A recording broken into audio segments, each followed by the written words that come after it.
Story skills के प्यारे दोस्तों अस्सलाम वालेकुम।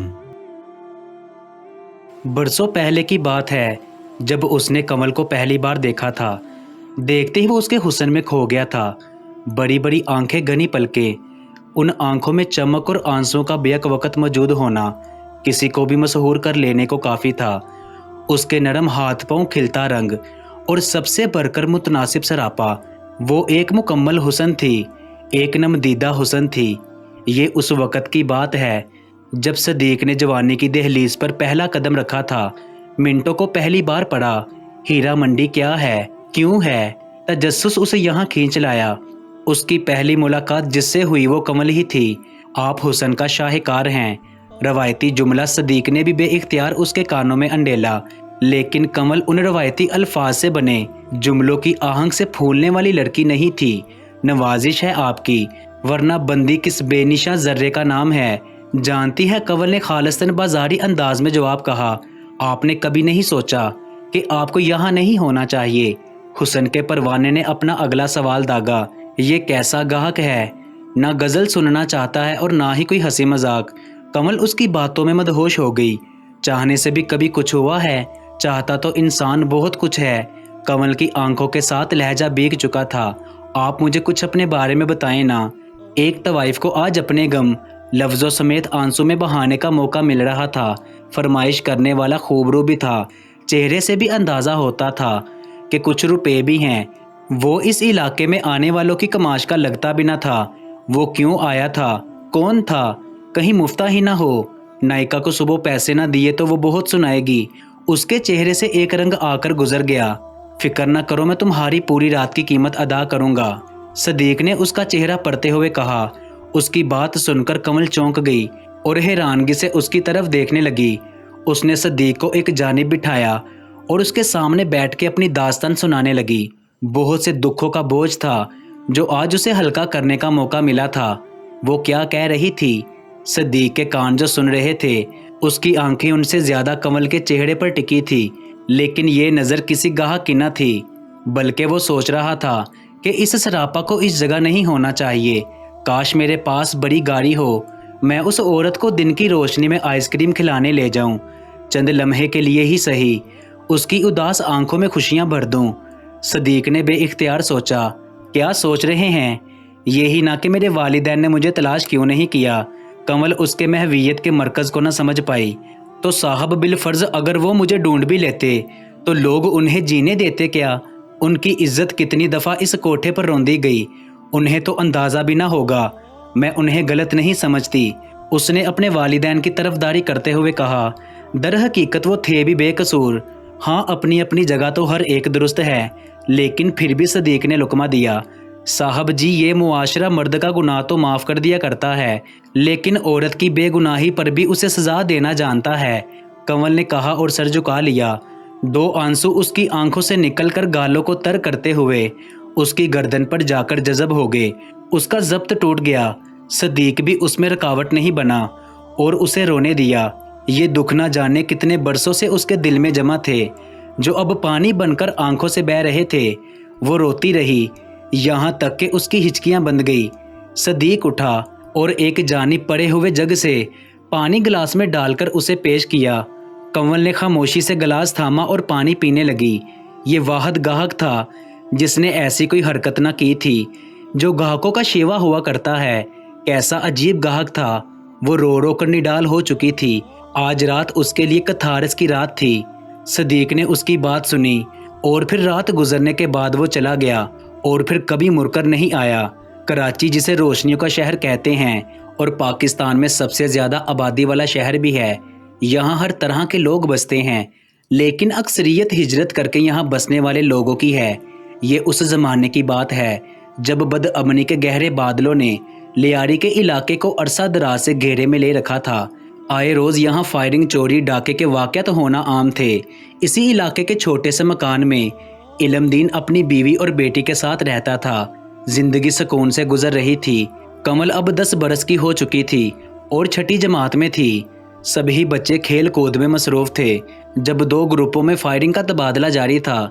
बच्चों और पैदल चलने वालों में भगदड़ मच गई। इसी असना में कमल के नाक से कोई चीज़ आ टकराई। وہ چند سیکنڈ اپنے ہوش و حواس سے بیگانہ ہو چکی تھی۔ بے ہوش کرنے والا آدمی اسے اپنے بازو میں اٹھا کر چل دیا۔ ہر ایک کو اپنی جان بچانے سے غرض تھی، کسی نے اس کی جانب دھیان نہ دیا۔ جب کنول کی آنکھ کھلی تو وہ ایک کمرے میں مخملی بستر پر سو رہی تھی۔ میں کہاں ہوں؟ اس نے آنکھیں ملتے ہوئے کہا۔ تم اپنی آنٹی کے پاس ہو، وہ جو زرکو لباس میں ملبوس اور میک اپ سے لدی ہوئی تھی، اس کے پاس آ بیٹھی۔ نوخیز کلی ہے نائکا پیار سے کچلنا۔ پاس ہی کھڑا شخص خباثت سے مسکرایا اور اپنے دانت کچکچاتے ہوئے بولا، ہم جانتے ہیں کلیوں کو پھول کیسے بنایا جاتا ہے اور پھر پھولوں سے پھل کیسے حاصل کیا جاتا ہے۔ جا تو جوس لا میری یاسمین کے لیے، نائکا نے کہا۔ لیکن میرا نام یاسمین تو نہیں، میرا نام تو کنول ہے، کنول نے معصومیت سے کہا۔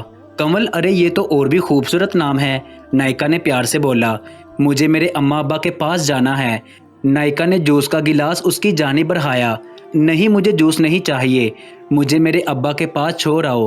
کنول مچل رہی تھی، بھاگنے کی کوشش کر رہی تھی۔ نائکا نے اسے اپنے بازوؤں میں دبوچ لیا، بنا کچھ کہے اسے پکڑا اور جوس اس کے منہ میں انڈیل دیا۔ جوس کی صورت نشے کے شربت کا ایک گھونٹ ہی اس کے گلے سے اتر پایا تھا کہ وہ اماں اماں ابا ابا کہتے کہتے نائکا کے بازوؤں میں ہی جھول گئی۔ علم دین کے سر پر گویا آسمان ٹوٹ پڑا تھا۔ وہ دیوانہ وار اپنی بیٹی کو ڈھونڈ رہا تھا، لیکن باوجود انتہائی کوشش کے وہ اس کی تلاش میں ناکام رہا۔ اس کی بیوی رو رو کر نڈال تھی، گھر کا آنگن سونا تھا، کھیلتی کودتی زندہ بچی آنکھوں سے کیسے اوجھل ہو گئی۔ اس معصوم کے ساتھ وہ لوگ کیا سلوک کریں گے؟ کہیں اگر اسے مار دیا تو پتہ نہیں کتنی ہی دلیلیں دماغ میں گردش کر رہی تھی، جن کا اثر ہر گزرتی گھڑی گہرا ہوتا جا رہا تھا۔ صدمہ برداشت ہونے والا تھا ہی نہیں۔ علم دین کے گھر پہنچنے تک بیوی کی حالت بگڑ چکی تھی۔ صبر کرو، میں نے تھانے میں رپورٹ درج کرا دی ہے، ہماری بیٹی انشاءاللہ مل جائے گی، اس نے بیوی کو تسلی دی۔ لیکن وہ شخص خود بھی پوری طرح ٹوٹ چکا تھا، کوئی امید نظر نہیں آ رہی تھی۔ اس کا دل کہتا تھا کہ اس کی بیٹی اب ہمیشہ کے لیے کھو چکی تھی، اب وہ چاہے بھی تو اسے نہیں ڈھونڈ پائے گا، اور یہ بات اسے بھی ہلکان کیے جا رہی تھی۔ دونوں میاں بیوی بھوک پیاس اور دنیا داری سے گم بس ایک ہی دعا کر رہے تھے، کاش ان کے گھر کی رحمت ان کے جگر کا گوشہ کسی صورت لوٹ آئے، لیکن شاید قدرت مہربان نہیں تھی۔ کمل کا پھول مسل دیا جا چکا تھا، دن راتوں میں، راتیں دنوں میں، اور دن مہینوں میں، مہینے سالوں میں تبدیل ہو رہے تھے۔ سب کو اپنی جگہ صبر آ گیا تھا، بس ایک ماں ہی تھی جو آس لگائے بیٹھی بس دروازے کو دیکھتی رہتی تھی۔ کنول نے نائکا پر ہر حربہ آزما کر دیکھ لیا تھا اور ناکام رہی تھی، رو رو کر بھوک ہڑتال کر کے ہر طرح، لیکن غریب کا مال صرف فروخت کے لیے ہوا کرتا ہے، اس پر کوئی ترس نہیں کھاتا۔ پھر نائکا تو اس کاروبار کا پرانا کھلاڑی تھی، وہ جانتی تھی کہ آندھی میں اڑنے والی دھول کی مانند وہ جلد ہی اس ماحول کی عادی ہو جائے گی، اور ہوا بھی یہی۔ کنول ہر گزرتے سال کے ساتھ اس ماحول میں خود کو جذب کرتی چلی جا رہی تھی۔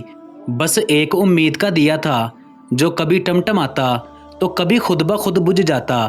پھر اس کا جسم نہ جانے کتنی بار بکا، اس کی عزت نہ جانے کتنی بار داغدار ہوئی۔ وقت کہاں رکتا ہے، اچھا ہو یا برا یہ تو گزر ہی جاتا ہے۔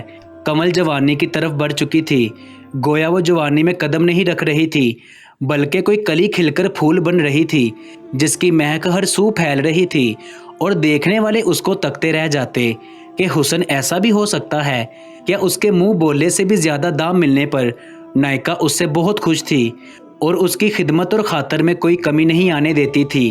اس نے بھی ہیرا منڈی کے آداب اب سیکھ لیے تھے، زندگی کا پہیہ رواں دوا تھا۔ جب ایک قبول صورت گاہک نے اس کے دل میں موجود اس امید کا پتہ لگایا، وہ اسے خواب دکھانے لگا، رنگ برنگے خواب، عزت دار زندگی کے خواب، جن میں کبھی کبھار وہ اسے اپنے بچوں کی ماں تک بنا لینے کے خواب دکھانے لگا۔ یوں لگتا تھا جیسے کوئی خواب کا سوداگر ہو اور بس انہی خوابوں کی باتوں میں دل مول لیتا تھا۔ اس وقت دل میں جلتے دیے کی لو بند ہونے لگی۔ کنول رات بھر ان خوابوں میں بہتی رہی، اور اگلی ہی صبح وہ خوابوں کے سمندر کے ساحل پر تھی۔ وہ دن کی روشنی میں اس کے ساتھ بھاگ کر آئی تھی، کیونکہ جہاں وہ رہتی تھی وہاں دن سویا کرتے تھے اور راتیں جاگا کرتی تھی۔ اس نے دل میں تہیہ کر لیا تھا کہ وہ اب کبھی بھی واپس مڑ کر نہیں جائے گی، ایک عزت دار زندگی گزارے گی۔ حالانکہ وہ بالکل قبول صورت گاہک تھا، لیکن اس کے ساتھ وہ اس لیے بھاگ گئی تھی ताकि वो एक बावकार ज़िंदगी गुजारे। सुनो कमल, तुम्हें अपना नाम बदलना होगा, शरीफाना ज़िंदगी गुजारने के लिए सब बुलाना होगा। वो गाहक जवाब उसका शोहर था। उसने उसका हाथ थामते हुए कहा, मुझे इज्जतदार ज़िंदगी गुजारने के लिए अपनी खाल भी बदलना पड़े तो मैं बदलूंगी, बस तुम मेरा साथ देना। कमल ने पुरअज़म लहजे में कहा, क्यों नहीं। दोनों का निकाह हो चुका था और अब उसके दूल्हे ने कमरा भी अलग से शरीफाना माहौल में किराए पर ले लिया था। वो उसके हुस्न का पुजारी था। आज ये हुस्न उसकी दस्तरस में था और तमाम उम्र खुद उसकी मनकूहा रहने को तैयार थी। कमल उसके दिल पर ज्यादा राज न कर पाई। ख्वाबों का प्यार भरा समंदर सूख चुका था। अब वो रातों को कभी घर आता कभी नहीं। कमल का जब्त जवाब देने लगा। वो भी चिड़चिड़ी होती जा रही थी। उससे ये सब बर्दाश्त नहीं होता था। एक दिन वो उसके मद्दे मुकाबल खड़ी हो गई। तुम्हें क्या होता जा रहा है? मैं क्यों तुम्हारे दिल से उतर गई हूँ? हालांकि मैं सब कुछ छोड़ छाड़ के तुम्हारे साथ शरीफाना जिंदगी गुजारने आ गई थी। कमल ने गुस्से से कहा, बददिमाग औरत, क्या चिक चिक लगा रखी है? जा दफा हो जा तवाइफ कहीं की। उसके शोहर के ये अल्फाज उसके जख्मी दिल पर किसी आरी की तरह चले। उसके दिमाग में यूं लगा जैसे कोई आहनी चीज आ पड़ी हो और उसके कान उन्हीं अल्फाज से गूंजने लगे थे। कमल उस जिंदगी को जब छोड़ चुकी थी और नहायत दयानतदारी से सिर्फ उसकी होकर एक शरीफाना जिंदगी गुजार रही थी, तो ऐसे में तवाइफ का लफ्ज उसके लिए रूह तक को पार कर देने वाली गोली से कम न था।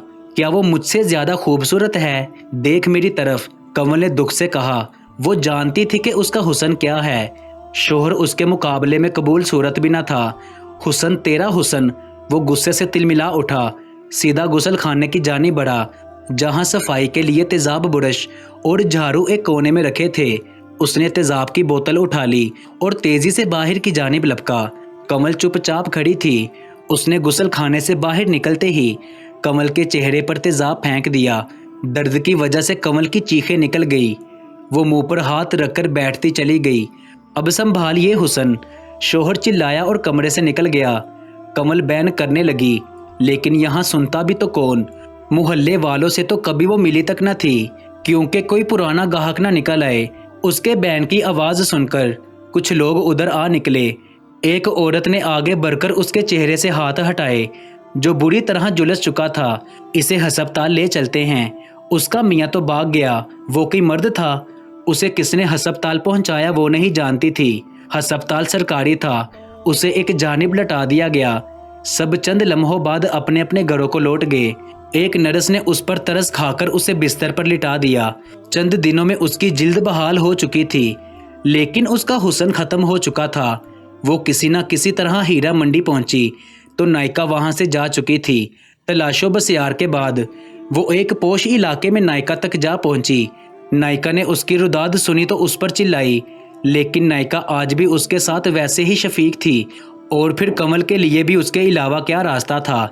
नायका ने उसे आज उसी तरह अपनी बाहों में समेटा जैसे वो पहली बार बिक कर आई थी तो उसकी बाहों में थी।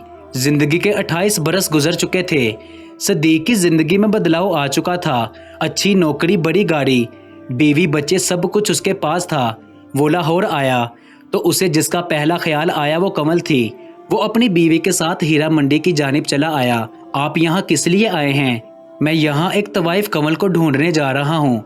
मैंने एक अरसा पहले खुद से अहद किया था कि अगर मेरे पास एक बड़ी गाड़ी हुई तो मैं उसे आइसक्रीम खिलाने ले जाऊंगा।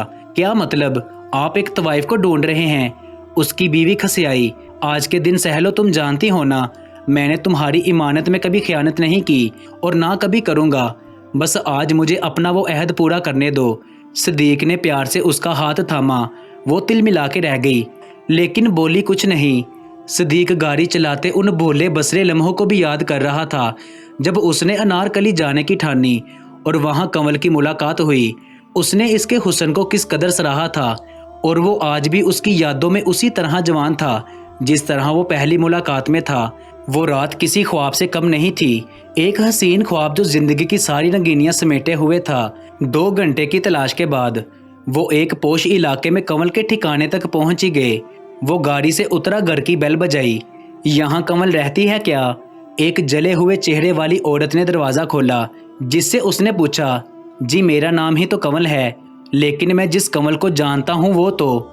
صدیق کو سمجھ نہ آئی کہ بولے تو کیا بولے، میں وہی کمل ہوں، صدیق جس کے حسن کا چرچا تھا۔ بس ایک گاہک نے جسم کے ساتھ روبی جلا ڈالی۔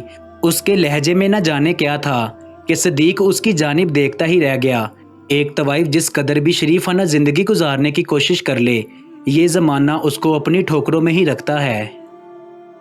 مزید ایسی کہانیوں کے لیے اس چینل کو سبسکرائب کر لیجئے گا، کیونکہ اس چینل پر ایسی ہی کہانیاں ملتی رہیں گی۔ آپ کے قیمتی وقت کا بہت بہت شکریہ۔ کہانی اچھی لگی ہے تو اس کو لائک اور شیئر ضرور کر دیجئے گا۔ ملتے ہیں ایک نئی کہانی کے ساتھ۔ مجھے دیجیے اجازت، اللہ نگہبان۔